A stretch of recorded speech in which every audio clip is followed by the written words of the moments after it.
The courtroom was cold and gray. Thousands of alien eyes stared down at the small human standing alone in the center of the massive chamber. Kung Tae-ho kept his back straight and his face calm, even though his heart was beating fast inside his chest. The aliens around him were tall and thin, with pale blue skin and 4 eyes that never seemed to blink. They wore long robes made of some shiny material that Tae-ho did not recognize. Everything in this place was strange to him. The lights were too bright. The air smelled like metal and something sweet that made his nose itch. Tae-ho had been a prisoner for 32 days now. 32 days since the cargo ship he worked on was stopped by alien vessels. 32 days since he watched his crewmates taken away one by one. He did not know what happened to them. He tried not to think about it. A loud sound filled the room, and everyone became silent. A door opened at the top of the chamber, and a very old alien walked out. This one was different from the others. His skin was darker, almost purple, and he moved slowly like someone who had lived for a very long time. He wore a golden chain around his neck with a strange symbol hanging from it. "That is High Arbiter Moral," whispered a voice near Tae-ho. He turned and saw a small alien with green skin standing beside him. This was his appointed defender, though the creature had done nothing to help him so far. "He will decide your fate today. Do not speak unless he asks you a question." Tae-ho nodded but said nothing. High Arbiter Moral sat down on a floating platform high above the room. He looked down at Tae-ho with all 4 of his eyes. There was no kindness in that look. There was no hatred either. It was the look of someone examining an insect. The human called Kung Tae-ho Moral said. His voice was deep and filled the entire chamber. "You have been found in restricted space. Your vessel crossed into territory that belongs to the Galactic Collective. This is a serious crime. How do you answer?" Tae-ho's defender nudged him. He cleared his throat. "We did not know," Tae-ho said. His voice sounded small in the huge room. "Our navigation system failed. We were trying to find our way back to human space. We meant no harm." Moral tilted his head slightly. "Ignorance is not a defense. The law is the law. Many species have tried to enter our space with similar excuses. We cannot allow exceptions." "What happened to my crew?" Tae-ho asked. "The others who were with me? Where are they?" The room went quiet. His defender grabbed his arm tightly, warning him to stop talking. Moral stared at him for a long moment. "They have been processed according to their crimes. You need not worry about them anymore." Tae-ho felt something cold settle in his stomach. He understood what those words meant. His friends were dead. All of them. He was the only one left. "You are the captain of the vessel," Moral continued. "Therefore, you carry the greatest responsibility. The punishment for your crime is death." The word hung in the air like a blade. "However," Moral said, raising one long finger, "the collective offers mercy to those who choose it. Instead of immediate termination, you may choose exile. You will be sent to Varathnin, a planet in the outer regions. You will live there until you die. No rescue will come. No communication will be allowed. You will survive on your own, or you will not survive at all." Tae-ho's defender leaned close to him. "Take the death," he whispered. "Varathnin is worse. No one survives there. The jungle will eat you alive. At least termination is quick." Tae-ho looked up at Moral. "What kind of planet is Varathnin?" Moral almost smiled. It was not a pleasant expression. "It is what your species might call a death world. The plants are poison. The water is filled with parasites. The creatures there hunt anything that moves. We send our worst criminals there. The longest anyone has survived is 14 cycles. Most die within 3 cycles." Tae-ho asked. "Days in your measurement," his defender said quietly. 14 days is the record." Tae-ho thought about this. He thought about his life back on Earth, before he left to work on cargo ships traveling between stars. He had been a survival instructor. He taught people how to live in the wilderness, how to find food and water, how to build shelter with nothing but their hands and whatever nature provided. It was not the same as an alien jungle, but it was something. He also thought about dying here in this cold gray room. surrounded by aliens who looked at him like he was nothing. He thought about never seeing the sky again, never feeling rain on his face, never having a chance to fight. "I choose exile," Tejo said. His defender made a sound of surprise. The aliens in the audience shifted and murmured to each other. Moral nodded slowly. "Very well. Your choice is recorded. You will be transported to Vareth 9 within the hour. May your end be swift." 2 guards came forward and took Tejo by the arms. They led him out of the chamber and down a long hallway to a small ship waiting in a hangar. The ship was old and simple, designed only for one-way trips. Inside the ship, 2 more aliens were waiting. One was tall with pale blue skin like the others in the courtroom. He wore a uniform with many symbols on it. The other was shorter, younger, with curious eyes that watched Tejo closely. "I am Warden Volus," the tall one said. "I oversee the exile grounds on Vareth 9. This is Observer Thena. She will monitor your experience." "You mean she will watch me die?" Tejo said. Volus showed his teeth in what might have been a smile. "We record all exiles for our archives. Your death will serve as a reminder to others who might break our laws." The ship lifted off and flew through space for what felt like hours. Tejo sat in silence, watching through a small window as stars passed by. Eventually, a planet came into view. It was green and blue and covered with thick clouds. From space, it looked almost beautiful. "Vareth 9, Volus announced. "Your new home. You will be given nothing. No tools, no weapons, no shelter.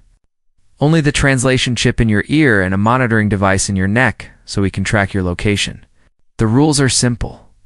Survive if you can." The ship descended through the clouds. The green below became clearer, turning into an endless sea of trees and vines and strange plants that moved even without wind. Tejo could see creatures flying between the trees, large and fast. The ship landed on a small platform in a clearing. The door opened, and hot, wet air rushed inside. It smelled like rotting fruit and something else, something alive and dangerous. "Humans are soft creatures," Volus said, as Tejo stood up. "I give you 3 cycles. Perhaps less." Tejo walked to the door and looked out at the jungle. It was nothing like the forests back home. Everything was bigger, stranger, more threatening. But it was still a forest. It still had rules. He just had to learn them. He stepped off the ship and felt the ground beneath his feet. It was soft and warm. The sounds of the jungle surrounded him, clicks and cries and rustling leaves. Behind him, the ship rose into the air and disappeared into the purple sky. Kong Tejo was alone. He took a deep breath, looked at the wall of green before him, and began to walk. The first thing Tejo did was climb. He found the tallest tree near the clearing and pulled himself up branch by branch until he was high above the jungle floor. From there, he could see for miles in every direction. Green stretched out endlessly, broken only by rivers that cut through the forest like silver snakes. In the distance, mountains rose up against the purple sky. He stayed in that tree for a long time, just watching. Back on Earth, this was the first lesson he taught his students. Before you move, observe. Watch how the animals behave. See where the water flows. Notice which plants the creatures eat and which ones they avoid. The jungle will tell you everything you need to know if you are patient enough to listen. The sun on Vareth 9 was different from Earth's sun. It was larger and gave off a reddish light that made everything look like it was on fire. Tejo counted the hours by watching it move across the sky. The days here were longer than Earth days, maybe 30 hours instead of 20-4. As night fell, the jungle changed. The red light faded and was replaced by something unexpected. The plants began to glow. Soft blues and greens and purples lit up the darkness like a million tiny lights. It was beautiful, but Tejo knew better than to trust beauty in a place like this. The glowing attracted creatures. He watched them from his high branch as they moved through the darkness below. Some were small and fast, darting between the glowing plants to catch insects. Others were large and slow, moving carefully through the undergrowth. And some were hunters. Tejo saw his first predator that night. It was long and low to the ground, with 6 legs and a body covered in dark scales. Its eyes reflected the bioluminescent light, making them shine like stars. It moved without sound, following the scent of smaller creatures. When it found one, it struck so fast that Tejo almost missed it. He made a mental note. 6-legged hunters, fast, silent, hunt by smell at night. He did not sleep that first night. He tied himself to the branch with vines so he would not fall. He watched the jungle until the red sun rose again. On the second day, Tejo began to explore. He moved slowly and carefully, testing each step before putting his full weight down. Some of the ground looked solid, but was actually soft mud that could swallow a person whole. Some of the plants had thorns that dripped with liquid that might be poison. He touched nothing, ate nothing, drank nothing. Not yet. He found a stream by midday. The water was clear and looked clean, but he had heard what Vola said about parasites. He knelt by the edge and watched the water for a long time. Small fish swam in the shallows. He saw a creature that looked like a bird land on a rock and drink from the stream. It did not die. That was a good sign, but not proof. He needed to make a filter. Tejo spent the rest of the second day gathering materials. He found a fallen tree that had been struck by lightning, and inside the burned wood was something like charcoal. He stripped bark from several trees and collected sand from the riverbank. Then he built a simple filter, layer by layer, the way he had taught hundreds of students back home. The filtered water was not perfect, but it was better than drinking straight from the stream. He boiled it over a small fire to be safe. Making fire had been easy. He found dry wood and used the friction method, spinning a stick between his palms until the wood began to smoke. It took time and made his hands hurt. But soon he had flames. Fire changed everything. The creatures of the jungle did not like fire. When night came and the predators began to hunt, they stayed away from the light of his flames.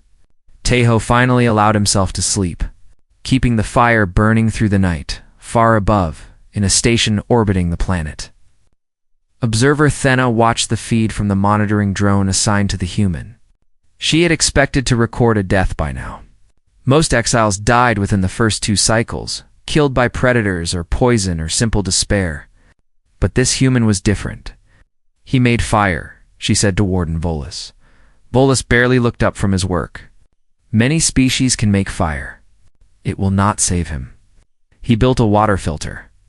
He is studying the animals to learn what is safe to eat. Luck and instinct.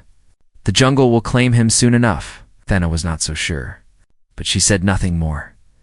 By the 4th cycle, Tejo had built his first shelter. He chose a spot between 3 large trees, high off the ground where the predators could not easily reach. He used vines to tie branches together, creating a platform wide enough to lie on. Above this, he built a roof of broad leaves to keep out the rain. It was simple and rough, but it was home. He also began to learn which plants were safe. The method was slow and careful.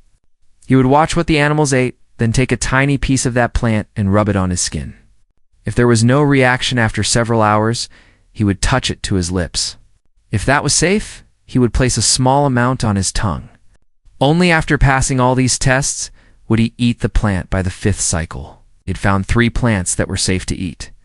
One was a root that tasted like potato. Another was a fruit that grew high in the trees, sweet and full of juice. The third was a type of leaf that was bitter but filling. He was not comfortable, but he was not starving either on the 6th cycle. Tejo set his first trap. He had been watching the small creatures that came out at dawn to feed on fallen fruit. They were quick and nervous, always watching for predators. He built a simple snare using vines and a bent branch, baited it with fruit and waited.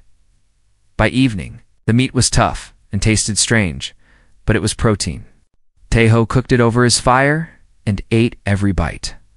For the first time since arriving on Vareth 9, he felt something like hope.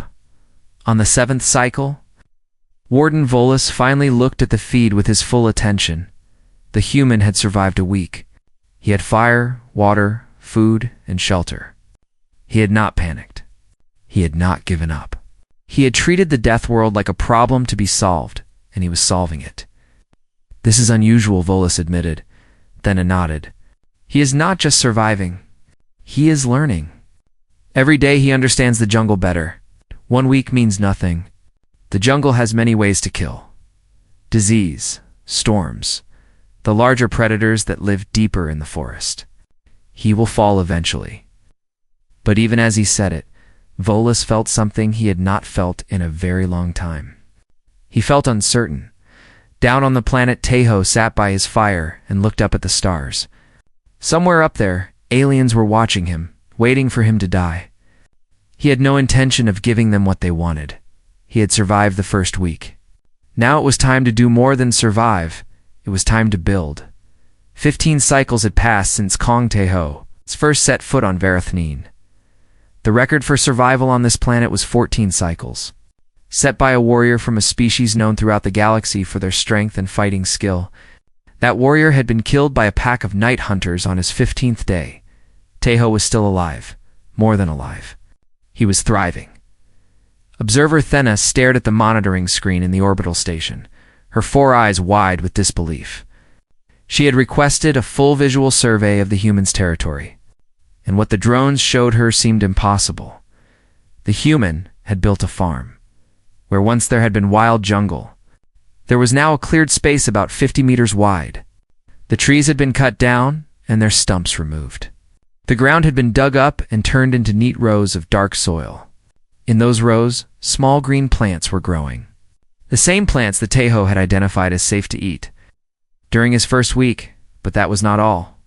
Around the edge of the clearing, Tejo had built a wall of sharpened wooden stakes pointing outward.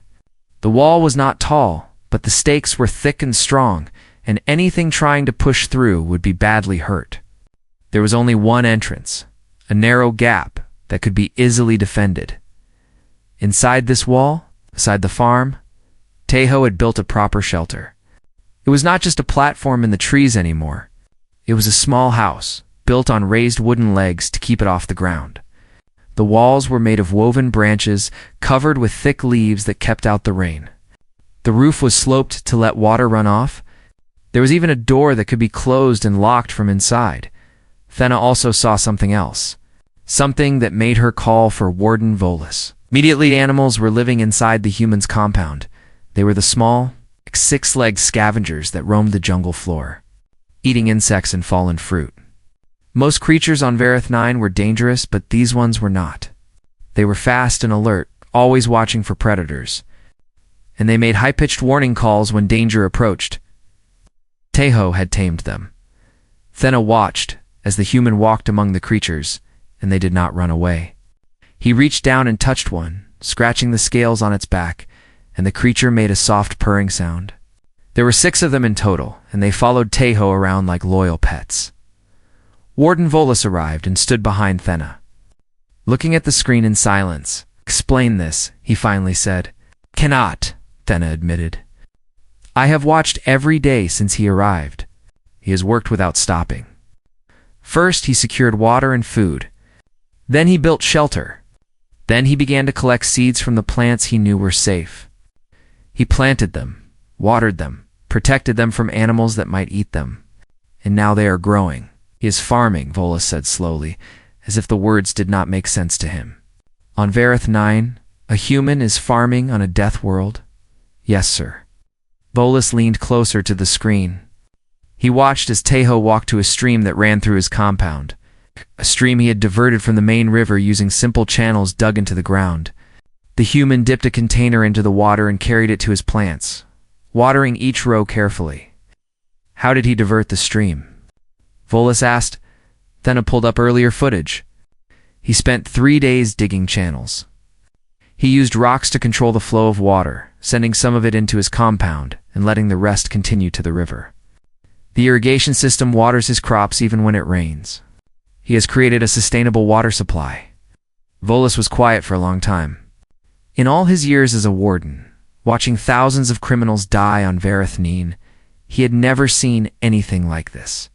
Most exiles spent their final days hiding and running, slowly weakening until the jungle killed them.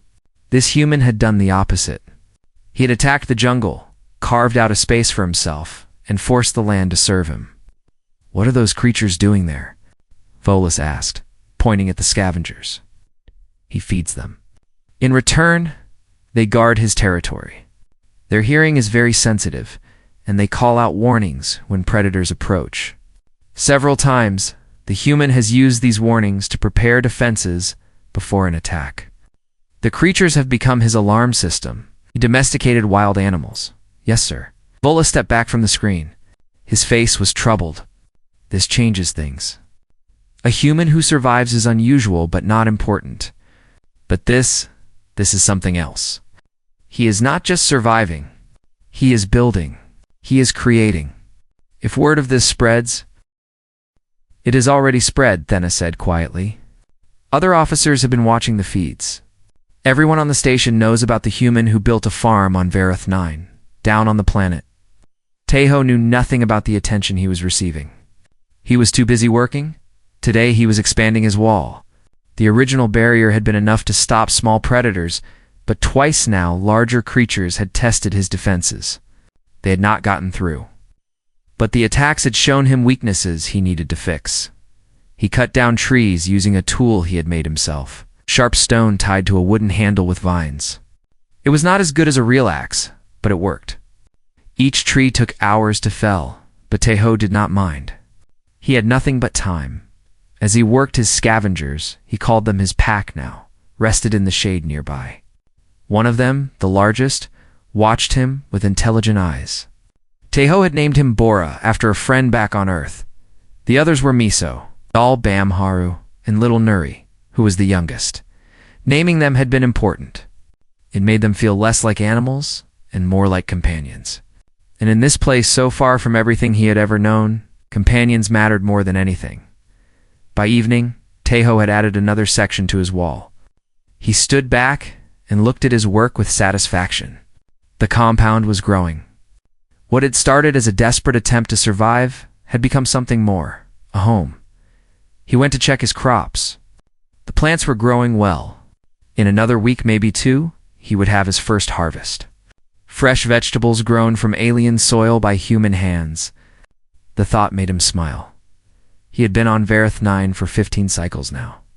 The aliens had expected him to die in 3. Every day he was alive was a victory.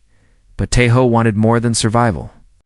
Back on Earth, humans had started as weak creatures, easy prey for lions and wolves and bears, but they had not stayed weak.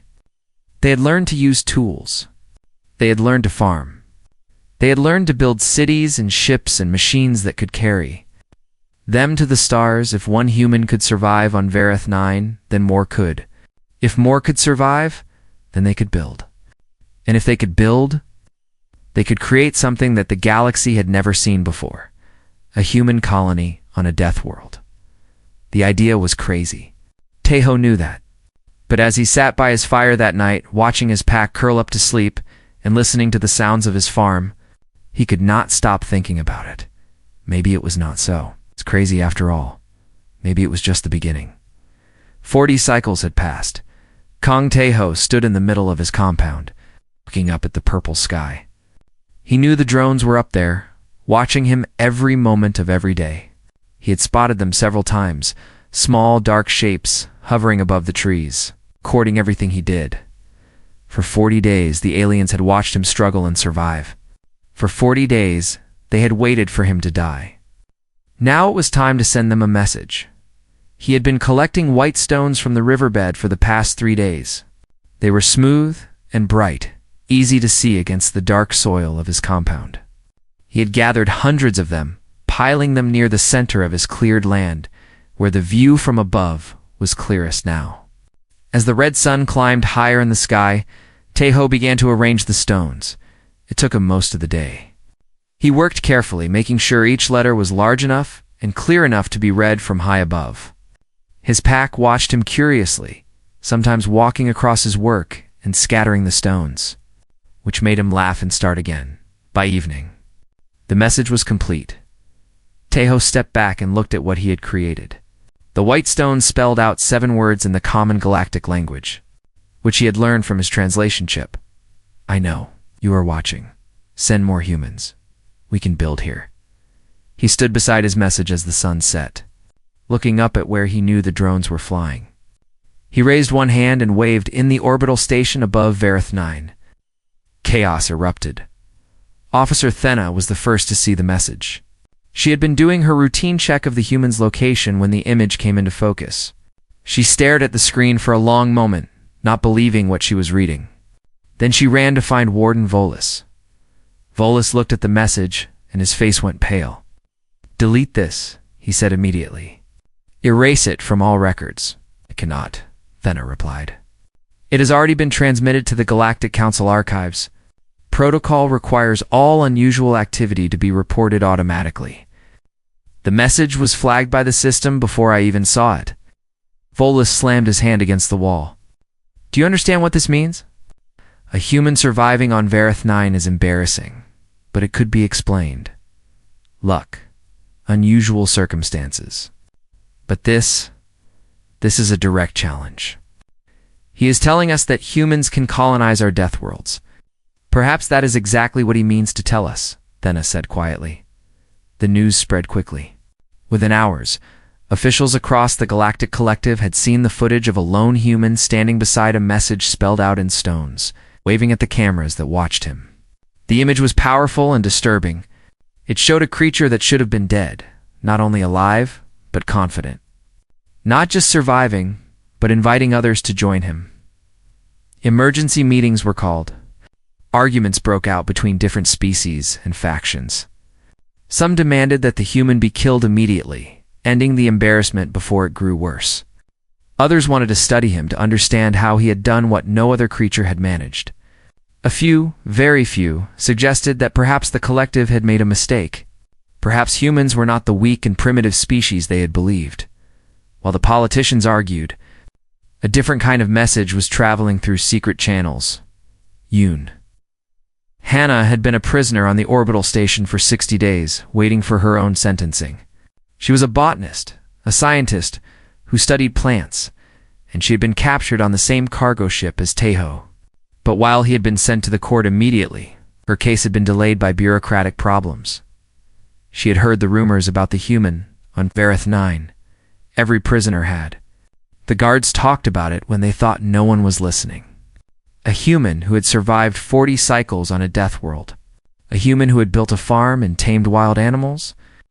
A human who was still alive when he should have been bones by now. When she saw the message he had written, something changed inside her. Hannah had been afraid. She had been waiting for death, slowly losing hope with each passing day. But Taeho's message reminded her of something she had almost forgotten. Humans did not give up. Humans found a way. She requested a meeting with Warden Volus. "I want to be exiled to Vareth 9, she told him. Volus looked at her like she was insane. "You want to die on a death world? We can offer you a cleaner end." "I do not want to die," Hannah said. "I want to live. And that man down there has shown that it is possible." "Send me to him," Volus refused. The request was denied and marked in official records as the ramblings of a frightened prisoner. But Hannah was clever. She had studied the station's systems during her imprisonment, looking for weaknesses, and she found one. The monitoring network that watched Taeho was not as secure as the wardens believed. With careful work and stolen access codes, she managed to send a message through the human's translation chip. Taeho was sleeping in his shelter when the words appeared in his mind, transmitted directly through the implant in his ear. "You are not alone. Earth knows." He sat up in the darkness, his heart pounding. For a moment, he thought he had dreamed it, but the words were clear in his memory, too clear to be a dream. Someone had sent him a message. Someone knew what he was doing, and they wanted him to keep going. He did not know who had contacted him or how. But for the first time since arriving on this planet, Taeho felt connected to something larger than himself. He was not just fighting for his own survival anymore. He was proving something to the entire galaxy. Humans could survive anywhere. The next morning, Taeho added more stones to his message. Below the original words, he spelled out a new line. "We are coming." He did not know if it was true. He did not know if any other human would ever set foot on Vareth 9, but he knew that the aliens were watching. And he wanted them to understand something important. this was not the end. This was the beginning. In the halls of the Galactic Council, the High Arbiter Morel called an emergency session. The question before them was no longer simple. It was not about one human and one death world. It was about what humanity meant for the future of the galaxy. If humans could colonize planets that killed every other species, then nothing was impossible for them. No world was too hostile. No challenge was too great. They could spread across the stars like a wildfire, taking territories that the collective had written off as worthless. Some saw this as a threat to be destroyed. Others saw it as something far more dangerous. An opportunity. The debate would rage for weeks. But by then, it would be too late. The message had been sent. The footage had been seen. And across human space, the story was already spreading. A man alone on an alien world. Refusing to die? Hope was a powerful thing, and Kong Tae-ho had just given humanity plenty of it. 60 cycles had passed since the day Kong Tae-ho stepped off a ship onto a planet meant to kill him. 60 cycles of work and sweat and struggle. 60 cycles of refusing to die. And now, for the first time, he had visitors. Tae-ho stood at the entrance of his compound, watching the ship descend from the purple sky. It was larger than the vessel that had brought him here, sleek and silver, clearly meant for important passengers. His pack stood beside him, their scales bristling with nervousness at the strange sounds and smells. "Easy," Tae-ho said softly, reaching down to touch Bora's head. "Stay calm. We have nothing to fear." He hoped that was true. The ship landed in the clearing outside his walls. The door opened and figures began to emerge. Tae-ho recognized Warden Volus first, looking older and more tired than he remembered. Behind him came Observer Thena, her 4 eyes watching everything with that same curious intensity. And behind her came someone new. High Arbiter Moral walked slowly down the ramp, supported by 2 guards. His purple skin seemed paler now, and he moved like someone carrying a great weight. But his eyes were sharp as they found Tae-ho across the clearing. The aliens approached the compound. Volus looked at the walls, the gardens, the shelter, the pack of tamed creatures. His face showed no emotion, but Tae-ho could see the tension in his body. Moral stopped a few meters away from Tae-ho. For a long moment, neither of them spoke. The sounds of the jungle filled the silence, birds calling, and insects humming, and leaves rustling in the wind. "You were sent here to die," Moral finally said. Tae-ho nodded. "I was sent here to live off the land. So I did." Moral looked around at what the human had built. The farm was flourishing now, rows of vegetables growing strong and healthy. The irrigation channels carried water throughout the compound. The shelter had grown into something that almost deserved to be called a house, with multiple rooms and a real roof that kept out even the heaviest rains. 60 cycles, Moral said. The previous record was 14. You have survived more than 4 times longer than any other exile in the history of Vareth. 9, I plan to survive a lot longer than that, Tae-ho replied. One of the guards made a threatening move forward, but Moral raised a hand to stop him. The old alien studied Tae-ho with an expression that might have been respect. "Your species," Moral said slowly. "What do you call this ability? This refusal to accept defeat, this strange talent for turning hostile worlds into homes?" Tae-ho thought about the question. He thought about human history, about all the deserts and mountains and frozen wastelands that his ancestors had crossed and conquered. He thought about the stubborn refusal to quit that lived in the heart of every human being. "Call it being human," he said. Moral was silent for a long moment. Behind him, Thena was recording everything on a small device.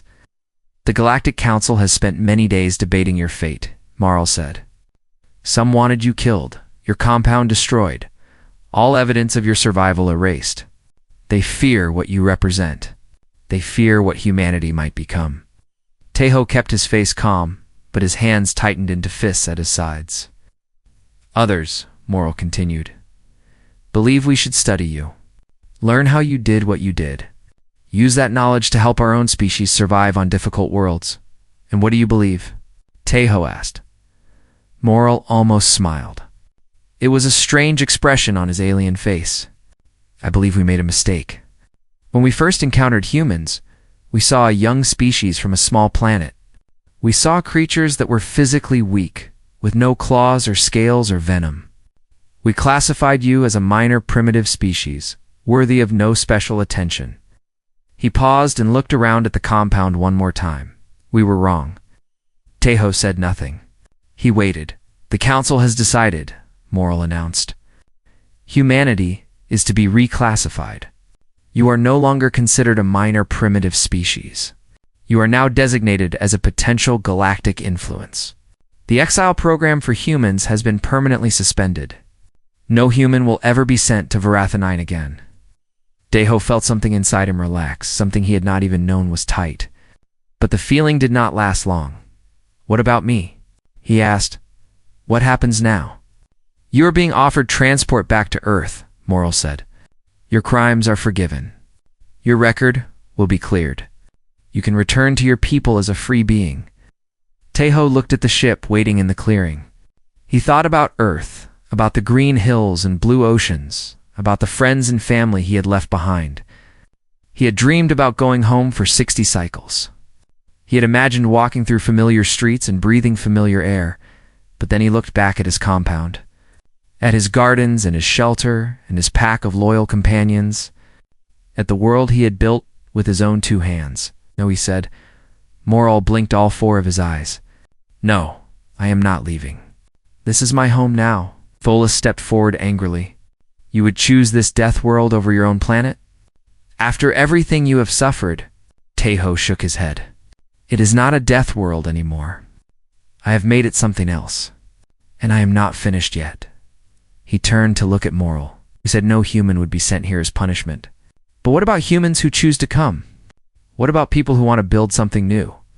Moral understood immediately. His old eyes narrowed with thought. "You want to colonize Varathanine," he said. "You want to bring more humans here?" "The council will never allow it." "The council thought I would die in 3 cycles," Tejo said. "The council was wrong about that too." Thena stepped forward. She had been quiet until now, watching and recording. But there was something different in her expression, something that almost looked like admiration. "There is a human female on the orbital station," she said. "A botanist named Yoon Hannah. She requested exile to Varathanine. She wanted to join this man." Moral turned to look at her sharply. That request was denied. It was. But perhaps it should not have been.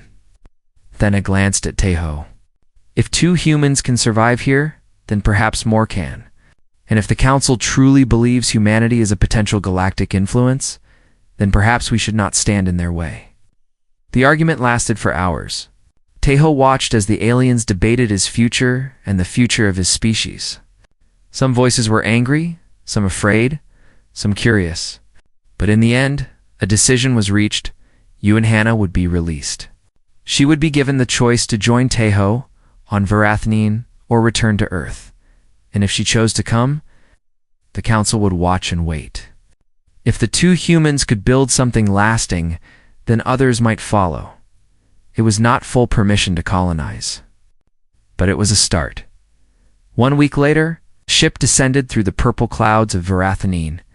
Tejo stood at the entrance of his compound, just as he had when Moral arrived. But this time, his heart was full of hope instead of uncertainty. The door opened, and Yoon Hannah stepped out.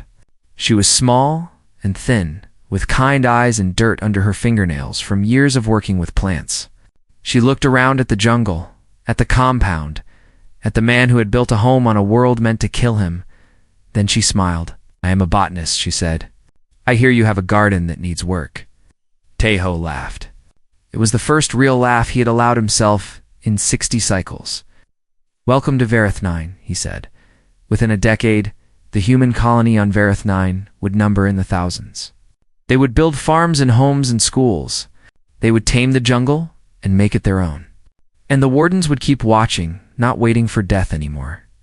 But marveling at life, Kong Taho never returned to Earth. He did not need to. He had found something better than the home he lost. He had built a new one. And that was what humans did.